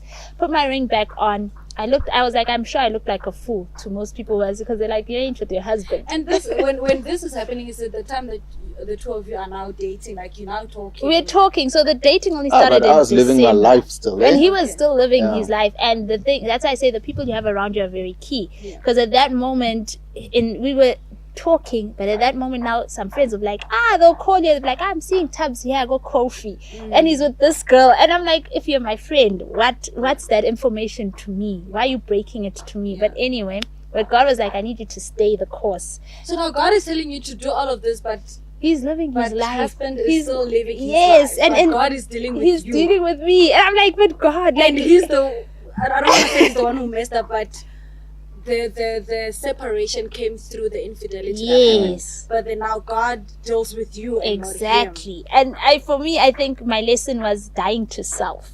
Because it was so difficult, because you're seeing Instagram posts, people are saying Thabs is here, and in my eyes I was like, he's living his best life, and you're wanting me to be obedient, you're wanting me to be that faithful wife, you're wanting me to be that begezela. No, God, not in this day and age. We're living in an era where it's about me. And literally God was like, I need you to die to self. That very verse where it says you become a new person, and that's what I need you to do. So I was wearing my ring in November. I thought I was acting a fool. Come December, he's like, I need you to clear the way for Thabs. Make room for Thabs. I'm like, why? He's like, make room. So I had to take my clothes from his cupboard, put back into my wardrobe, and make his wardrobe empty. Change the bedding, change all the things that I had doing. And I was like, so you're doing all of this, you don't even tell him. He does not even know. And God is like, aren't you to, there was a time while praying, I felt that God was like, go open the door and welcome your husband. And physically, I had to go down, open the door to welcome my husband. I'm like, God, this is insane. But okay. Crazy. Like, what the hell am I doing? I'm like, this is insane. But I think for me, the reason why the obedience was easy is because God had killed so much in me, and I had taken myself out. And now I'd literally I was like, I'm going to trust you. When you say walk left, I'll walk left. When you say walk right, I'll walk right, because you know the purpose and where we're going with this. I opened the door for him. And it was just mimicking what God was saying, is how I would welcome my husband back home. Yeah. And I think from there, that's when we started dating in December. But it was like, we're not getting close. I'm still dating him. But in the background, I knew what I was doing. I knew what I was preparing for. And to cut the long story short, I think what God was then preparing me for was, when you guys get together, the war will only begin there on after. And I didn't understand. He was like, in this time of your separation, I've been preparing, but now you're going to go to war. Like, what? But I thought I was already going through war, Lord. So it was more of a spiritual preparation for when he physically comes home. Spiritually, the ground is set. Yes, so spiritually, God has now set that foundation where God is now like, this is what's gonna happen. This is how I want you to be strong in me. And when you have problems, I'm your foundation. I'm your anchor. That's where you come and you run to, and everything. And then we got back together, and I think for the get back together was like, okay. I even told him, like, let's give this a try. Knowing where he was at, I was like, ish, God, I'm inviting a person who's probably still not here. But I was like, was it January or December? In December, I was like, you can come back home. I'm welcoming you back home. What? But I'm sure it took a lot from you to take that, to be obedient to what God was telling you to do, and to actually now take that step to say, especially because you knew that, people are sending you messages of what he's doing and all of those things. You knew that, he's still maybe in that state, I don't know, but it took a lot, because I knew he was still the king of the streets, and I was now welcoming him back home. But then I understood when I then began to understand the journey where God was like, now the war will begin. Because when the prodigal came back home, he had come home from a lot of things. You don't know what he was dealing with. Maybe he was drinking, smoking, whatever. To come home to his dad, there were demons now that you would have to face, but you're now facing them together. Where it's like, we're going to fight these demons together. So it was like, I like his analogy where it was like, he was in an accident, and we were both in an accident, and the paramedics have now come. And the paramedics are like, this one is dead. You're alive. You're good. And you know how they say in an airplane, you give yourself oxygen first before you can help the partner. So then at that time, I was now in a space where I knew where God wanted this to go. And when he came, in as much as he was broken, I loved him as he was. And for God was showing me that's how the church is. That's his marriage to the church. He loves us as we are. He will not question you. He'll not be like, Nicci, but you tried to abort your child. You tried to do this. He won't count it. God is like, in as much as the way I've forgiven you, I want you to apply that same grace to him. Difficult thing, but yeah. But if you want more, you can find it on the podcast. Yeah. Okay. Yeah. So you send him a message, I want you to come home. You read the message, like, what's going through your head when you see that? Sure. Okay. Yeah, throughout that time, like, remember I said I was running away. Yeah. So you hide in the open as a guy. Yeah. That's what you do. You hide in the open. You I hide love in that. the open. Yeah. Like, people always thought, like, yeah, this guy's living the greatest life. It wasn't the greatest life.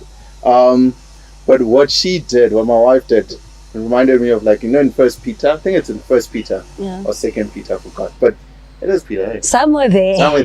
Yeah. The Bible where they talk about a wife married to a man who's not really a Christian, and how that person should behave. I think it is there. Right? But what her kindness and her gentleness, and her welcoming, right? Like, it confused me. You understand? Because I was used to my wife all judgmental, like, you're doing this wrong, you're doing that. But she was just accepting me for who I am. Yeah. And that's the thing that made me, like, take a step back and actually start seeing, like, oh, God is actually doing something here. Like, even before that, like, hey, this woman actually loves me. Maybe there's a chance over here, right? At first I doubted it. Right? So I was like, why were you doubting? Because of our history. Okay. And so I was like, do I really want to go back to that life? Yeah. Right, so I came back, and then I think I had, like, one little bag, and I left the rest of the stuff at my dad's house. Yeah. And then I saw she's being genuine. Yeah. Like, she genuinely wants us to work out and all that stuff. And I had to come back and not just come like, oh, thank you, like a spoiled kid. Right? Like, I had to literally assess my life, right? And sit down with her and basically apologize. Right? Because I knew the pain I'd taken her through. Yeah. Right? And we had to restore our marriage again, right? And I had to come through as open and say, this is what I'm coming with, and this is how we're moving on from here. And literally, so how was the first evening when he comes back home? Like, are things awkward in the house? Like, how is the feel? Actually, there was already, like, fireworks happening in the dating stage. Yeah, we're dating. Okay. So I think it was easy. It was easy. It was very easy. And I think the kids were, with the kids, another thing was with the kids, when I would pray, God was like, involve your children in the prayer. And tell them, do they want daddy back home? And they're like, yes. And we're like, we're going to trust God for daddy to come home. So I think when daddy came home, the one thing that made my heart melt was my son saying, God answers prayers, mommy. And for me, I saw at that moment, God had already started working through my marriage and the restoration, and also wanting to share and minister to other people, which was obviously even the children close to home. Because at that moment, they believed our prayers are actually answered. Because you tell your children, yeah, you can pray and do this, but seeing them also pray with us. So every night I would pray with the kids and say, we're praying for daddy's heart to be softened. We're praying that daddy comes back to God. And their enthusiasm in praying for that, and then seeing it actually manifest. How important is it to involve children at that, like, with what is happening? Because sometimes I feel like I've never been in this situation, but I feel like parents also think, the kids, it's fine, they don't really see what's happening, or they don't understand what's happening, so we don't really need to involve them. But in your case, did you have to be open with them to say, this is what is happening? Obviously not the details, but to say, mommy and daddy have separated. Did you have to have that talk? We had to have that talk, because I personally believe, with my experience, my parents didn't share anything with me, so I had my own trauma. I had to now, when you leave space, the enemy will come fill in that void. Because I then now started filling voids where I was like, okay, daddy left mommy because of this. Because my parents never sat me down and said, this is what's happening, whatever the case is. So there was a void, and in that void, something has to be filled. Nothing can be empty. And the devil came in and he filled it in with his own lies. So I find it important, but not obviously share everything with the kids, but the importance of letting them know, because never think a child does not see. A child as young as 4 years old can see that my mom and dad are not happy and everything, but in that you're giving them you're also within the safe boundaries. And I think God gave me that wisdom to say, involve them in this in this healing process, and let them also heal, because through that they also healed. They also were able to be like, God, I'm not okay. Like there will be prayers where Nate will be like, I'm not happy today, God. I miss my father. And those were, it's authentic prayers, but the faith that he had, and the moment he saw Daddy come home, it was like, God, you're there. You're real. That's beautiful. That is so beautiful. Okay, so take us through, in a nutshell, like the restoration part now. Like he's back home. How do you now guys, make things work now to a point where you are now? Okay. What had to change? Did you have to readjust? They had, God, when onions are peeled, a lot of layers had to be peeled back. It wasn't a beautiful process, it was not that heavenly process. Where I say God was like, the war will begin. The war literally then started beginning at that moment, because it was now us having to face the demons. We had for so long, we were so used to dealing with issues but putting them under the carpet and never actually telling the devil, get out. You are out of this. We do not want you, and identifying it.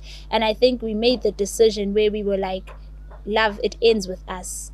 This generational curse of divorce, our children, and it ends here. Our children are no longer going to experience it.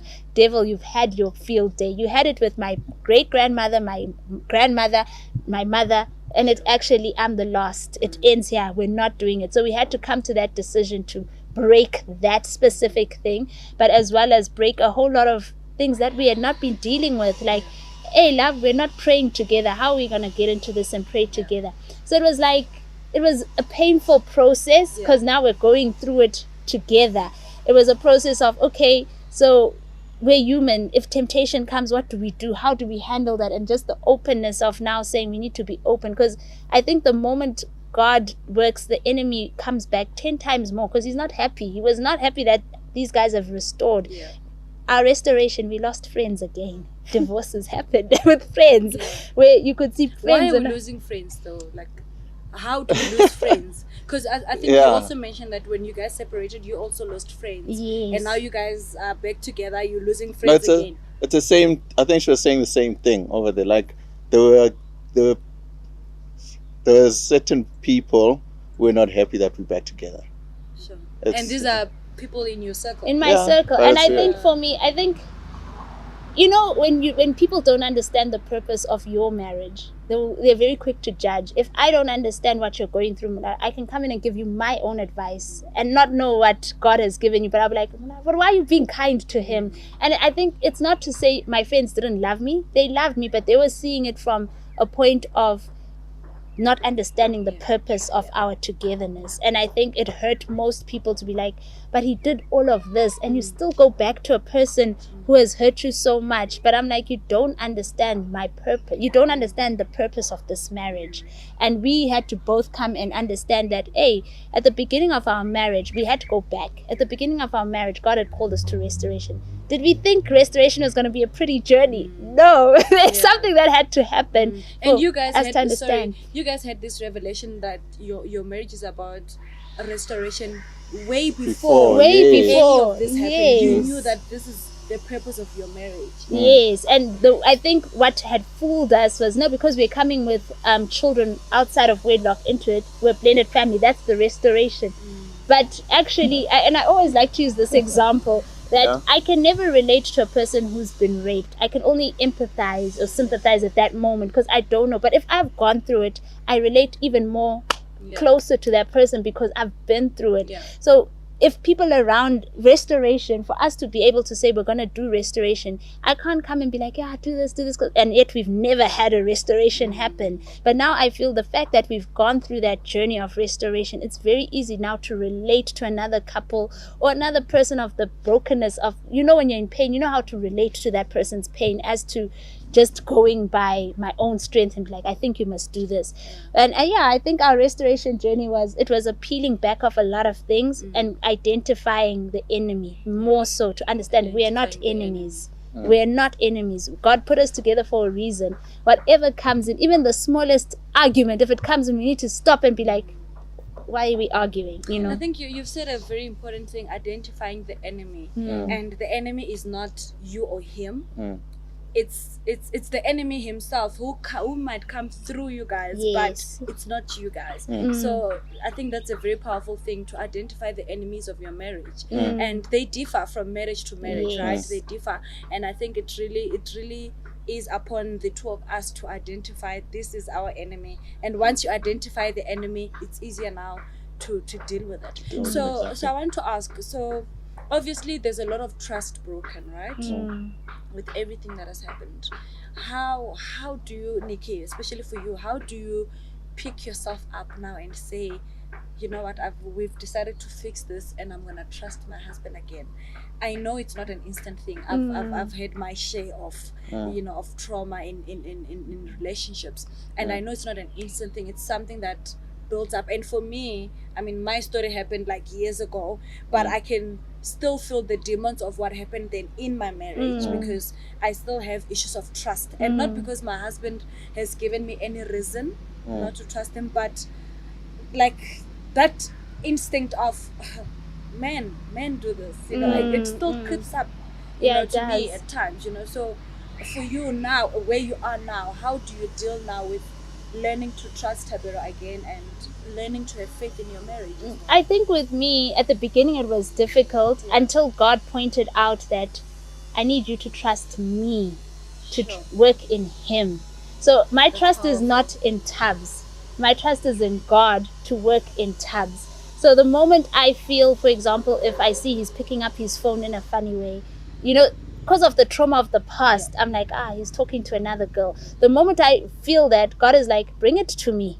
Bring it to me. Trust me to work in him, not me trust him. Because in trusting him, I'm now putting my trust in his flesh, and flesh fails. And the enemy will play so many tricks on you, because he did that in our marriage, where a woman would come and talk to Thabs, and he'll be like, you see, it's starting now again. Also your instincts are towards that. So whatever he's doing, he was very suspicious. So in everything, I'd be like, and then the Holy Spirit would be like, give it to me, and you would see that by itself, Thabs by himself would just be like, oh love, can you check my phone and do this? And then it would not be me asking him to be like, love, I want you to give me all your passwords, I want to have access to your social media, whatever. It was me taking it to God and like, God, this is my insecurity right now. I'm feeling a bit insecure about Thabs, the way he's holding his phone and everything, and I'm trusting God, and miraculously there'll be change. There'll be something that happens there.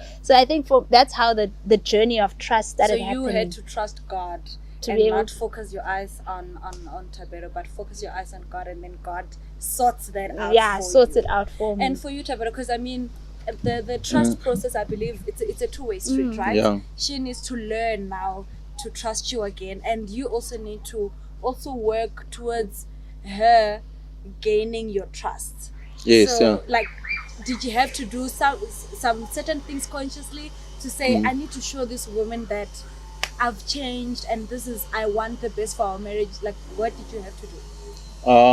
What I did was I was very open, like very transparent. Right? I didn't want her to always be suspicious of something. You understand? So, and sometimes I think it's a weakness for me. Like, I'm a bit too transparent. Like I was literally everything that happened in my life and everything, I told her and I was open with it. Right? And even now, I have to help her trust me again. I build a trust. How do you understand? Just I'm open with her. Like I don't hide things from her. Right? When we do things, because I know a lot of times I'd go out on my own. Right? We'll do things together. Right? I always tell her, like, I want you, my friend, like my partner. We go together. You understand? And just build her esteem as well. Like she's a confident woman. You understand? But I hurt her when it came to her own self-image. I think that's it. but I'd always build that up, right? And how do you build that up? yeah, I want to know. A decorator. I decorated it here again. Got a new ring. Wow. Yeah. So this Right. this is after you guys. Yeah, I reproposed. Yes, he reproposed. Again for That's our renewals How and did we stuff. leave that out? Hey. I got a nice penthouse, got a private chef, and then I went down on my knee again, right, and just to let her know that she's a woman of my life. You understand? Yeah. And obviously change behavior. Yeah. Like when you repent, you change your behavior. Yeah. Like if I was doing things a certain way, I can't carry on doing those things, Yeah. obviously, because it will just take us back. Yeah. Yeah. Sure, guys. Like I'm so inspired. Like it's amazing because, you know, and I want to ask you guys this because I feel like in the generation that we're living in now, people give up so easily. You know, and I for one, I believe in second chances. But I've always said that, you do it the second time, I'm out. But I'll forgive you the first time. Second out, I'm like, I just like, you know what? For me, that's not an interpretation of love. And now, you know, God is opening up my eyes as well to you guys. And I'm like, this is, you know, when the Bible talks about forgiveness. Yes. Because when you made your vows, you said through thickness. What do you say? Through thick and thin. Through thick and thin. You know, this is the thick of your marriage. You know, through it all. And you know, I'm currently now in that space where I'm like, God, you destined marriage. You created this beautiful thing called marriage, and it's amazing. I love it. I enjoy it so much, you know.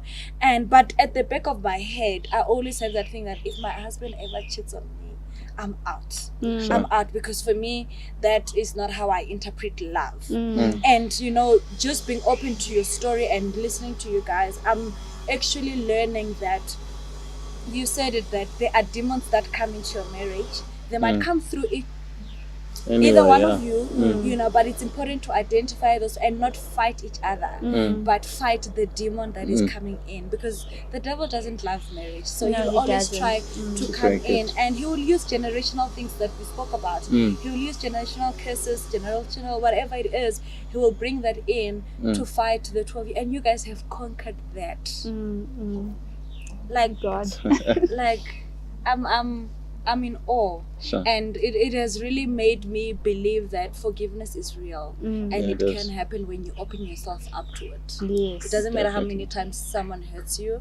And I think a powerful thing about you guys is that you guys have managed to also realize the purpose for your marriage, and you've not allowed the valleys that you guys have gone through to change the purpose and the original plan for your marriage. And I mean, Nicci, for you to also be open to the Holy Spirit to work in you.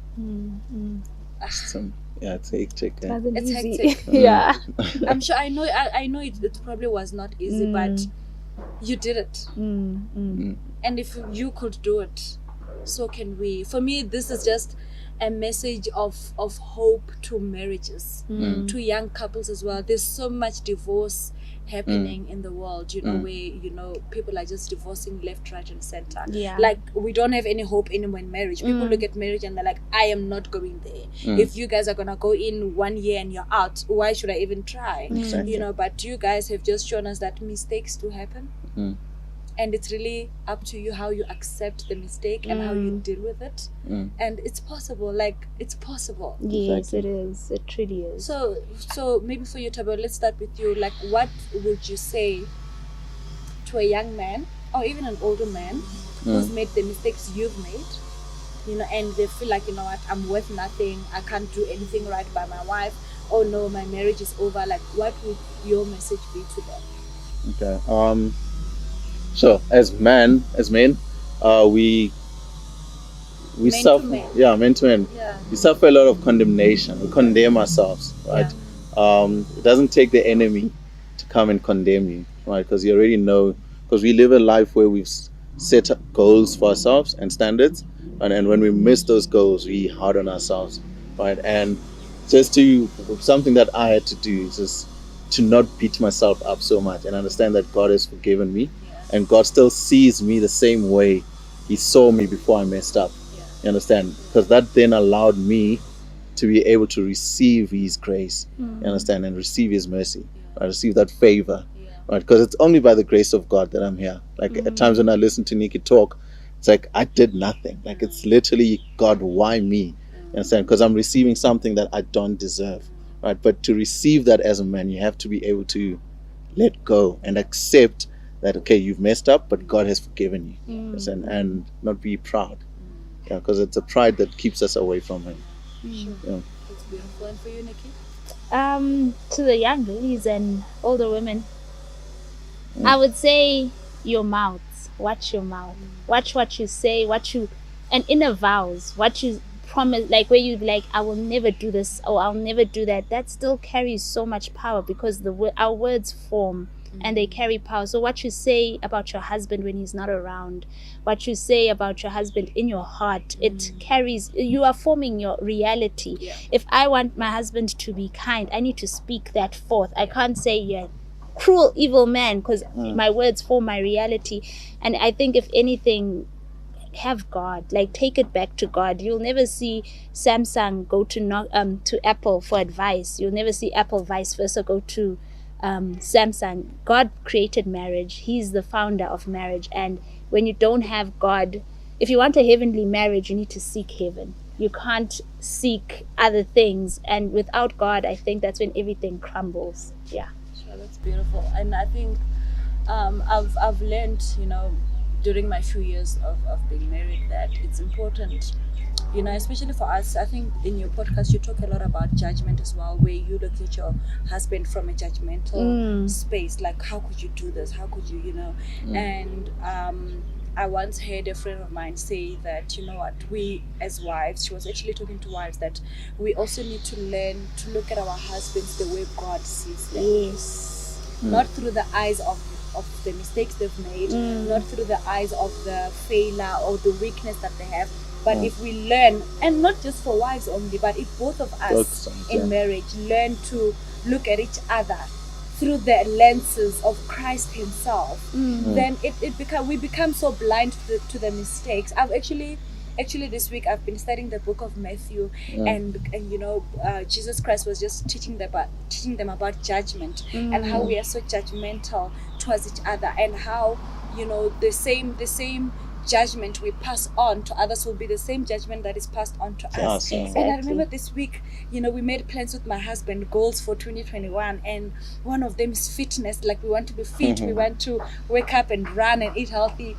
And first day we're supposed to do it, it doesn't happen. My husband doesn't wake up. And I remember then we spoke about it later, and I could, when you feel yourself judging somebody, I'm like, why didn't you wake up? You said you're the leader, you must lead by example. You must, and that's after I read Matthew chapter 6.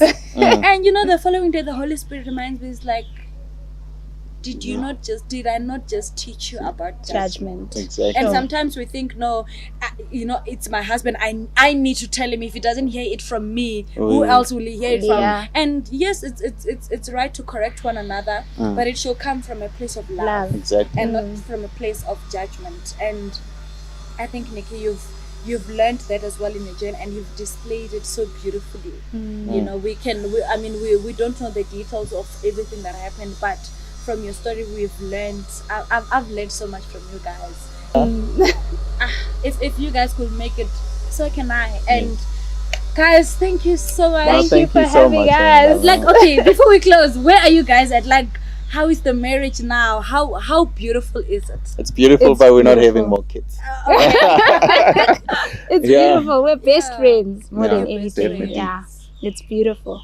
God is restored. Yes. And I know it's still a process. Like we're all in a process. We're all still It's all a journey, So it's still a journey. But it's beautiful. It's a beautiful journey. Yeah. That's where we are. Yeah. You're at peace. At peace, like 100%. When something comes in, we'll be like, oh, love, the old trick, the enemy is trying again. You Can you talk about it, You like- now talk about it, we're like, how? Here's this enemy trying to bring this demon coming. Do you see it? We know how to attack it. Yeah. Exactly. So guys, thank you so much, and I wish you guys well, and I pray that God continues to bless your marriage, and He continues to use your story to touch me. I'm inspired. I'm sure that many of the people that are watching this as well, will relate to you and be like, if they can do it, so can you. And so may God continue to use you guys to restore many other marriages. May your voices be a resurrection to other people, to other marriages as well. May God use you mightily. Thank you so much. Thank you for having us. So guys, thank you so much for watching. I hope you guys are blessed. I hope you're encouraged. I hope their story, their journey brings hope to you. And I hope that, like for me, you know what, I'm taking this story with me for the future. Like, I'm running with this story, and I'm like, this, if they could do it, so can I. And I hope it's the same for you guys. So guys, thank you so much for watching. I hope you guys are blessed. Please do remember to subscribe, to like, to share, leave us a comment, tell us how this message, or this journey rather, has helped you and how it has impacted your life. Would really love to hear from you guys, so that we know that we are bringing in content that is actually helping the world out there. So guys, be blessed. It's a month of love, and let's keep loving one another. Thank you so much.